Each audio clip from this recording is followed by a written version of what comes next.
Hey everybody and welcome. So just when I think I'm out, they pull me back in. I don't know why I thought that last vignette was going to be the last bit of marketing, but there's been several more little pieces released here and there just within the past day or two. I guess I thought there wouldn't be anything substantial or anything to really talk about, but I was wrong.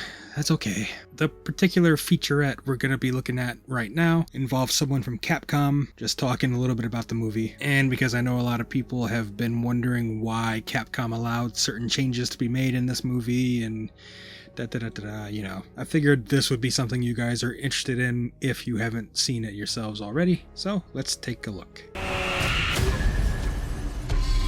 We got on very well with Capcom, who have been so integral to this movie.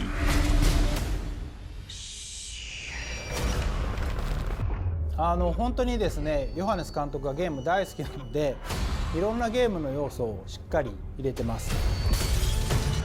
僕自身のツボで言うとですね、1と2を要素にしてやってるんですけど、全く違うゲームの要素も1個ぶっ込んでる、監督の大好きな要素をぶっ込んでますので、そこもぜひ見てください。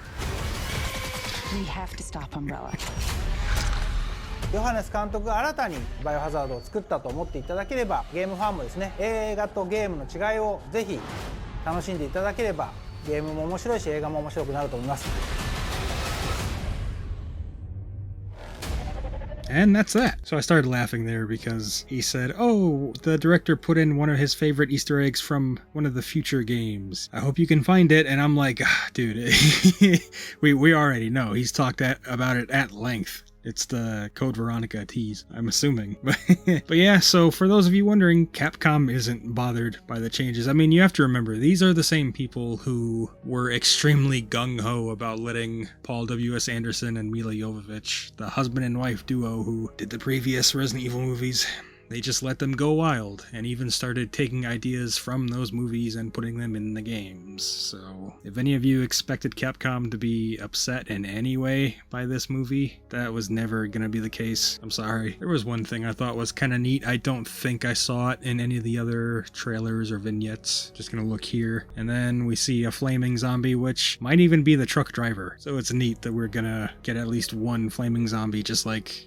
from like second one of gameplay in the original RE2. We can argue up and down all day about how the actual effect looks, but I'm just kind of glad to see one. It adds some variety. Now, aside from that one, there was a movie clip that was released a couple of days ago. I didn't cover it initially because I was kind of meh about it. Didn't really have a lot of thoughts because it's so short. I mean, it's less than a minute. And it's not a particularly interesting scene. But, I mean, in retrospect, I do have a couple things to say about it. So figured I might as well discuss what I can about it and show it to you guys if you haven't seen it yourselves already. So let's take a look at the Itchy Tasty clip.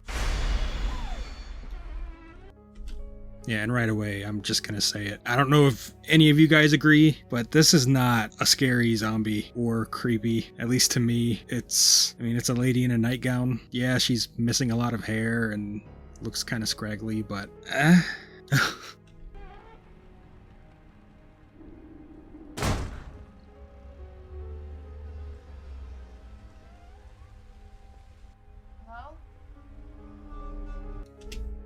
And this right here was a very strange edit, in my opinion, if this is one continuous clip. Because first we see this zombie right up against the glass door, rubbing her hand on the glass. Claire turns, walks away, and then all of a sudden, the zombie is back a distance away from the glass, facing the opposite direction and turning toward the glass. I don't know, it's just a strange edit that I noticed. It's a little bit jarring.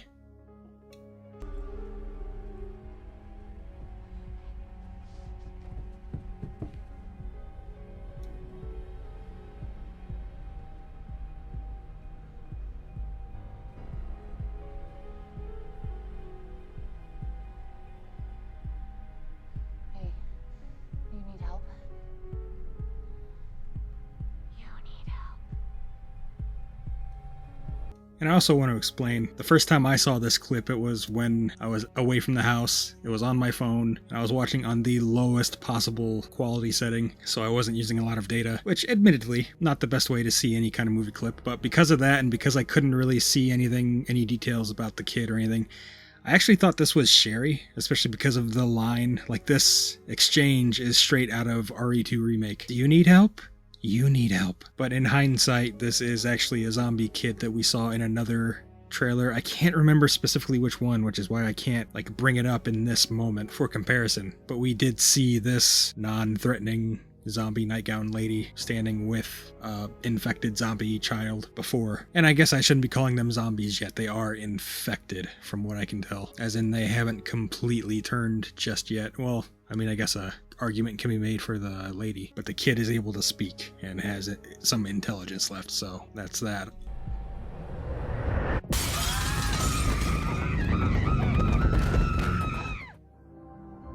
And yeah, that's it. Like I said, it was a very short clip. Not really a great look at the movie, if I'm honest. I can imagine, and I haven't looked at the comments for this, but I can imagine a lot of people just being like, what is this? You know, what was this supposed to be scary? I don't even know if it was supposed to be scary, but we'll see where it fits in within the context of the full movie. It's coming out pretty soon, people. So yeah, that's what I got for you today. It's not a whole lot, but I hope you guys still enjoyed. If you're at all interested, please check out my new Odyssey channel. It's for now, it has all the same content as this one, just on what might end up being a better platform in the long run. I mean, at least they have a dislike button, which they now advertise on their front page, which I thought was a pretty funny touch. Other than that, just like and subscribe if you want. If not, that's cool too. I'm Baffled, and I hope to see you guys next time. Bye.